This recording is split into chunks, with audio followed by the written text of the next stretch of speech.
Problem அதாவது தமிழ்ல பிரச்சனை, தொந்தரவு, சிக்கல், சிரமம், இடையூறு இந்த மாதிரி பல வார்த்தைகளை நம்ம யூஸ் பண்ணிட்டு இருக்கோம். இதே மாதிரிதான் ஹிந்திலையும் ப்ராப்ளம் இதுக்கு சமஸ்யா, திக்கத், முசீபத், பரேஷானி இந்த மாதிரி பல வார்த்தைகள் இருக்கு. क्या समस्या है, என்ன பிரச்சனை?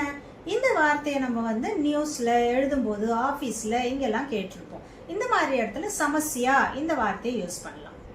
क्या दिक्कत है, என்ன பிரச்சனை? இது நேச்சுரல் ஸ்போக்கன் ஹிந்தி.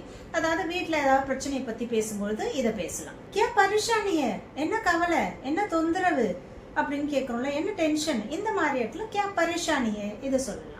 क्या मुसीबत है, இந்த முசீபத் இந்த வார்த்தை நீங்க எங்க யூஸ் பண்ணோம் அப்படின்னு பாத்தீங்கன்னா, ஏதாவது பெரிய பிரச்சனையை பத்தி பேசும்பொழுதோ இல்ல பெரிய ஆபத்தை பத்தி, என்ன ஆபத்து, என்ன நடந்தது அப்படின்னு சொல்லிட்டு பேசும்பொழுதோ, ஒரு பெரிய பிரச்சனையை பத்தி பேசும்பொழுது இந்த முசீபத், क्या मुसीबत है இந்த வார்த்தையை நீங்க யூஸ் பண்ணலாம். இந்த மாதிரி நம்ம எந்த வாக்கியத்துக்கு எந்த வார்த்தை சூட்டபிளா இருக்கும் அப்படின்னு பார்த்து கரெக்டான வார்த்தையை போட்டு பேசும்பொழுது அந்த சென்டென்ஸ் அழகானதாகவும் அர்த்தமுள்ளதாகவும் இருக்கும். இந்த மாதிரி ஈஸியா இன்ட்ரெஸ்டிங்கா ஹிந்தி கத்துக்கணும் அப்படின்னா தமிழ் ஈஸி ஹிந்தியை மறக்காம ஃபாலோ பண்ணுங்க.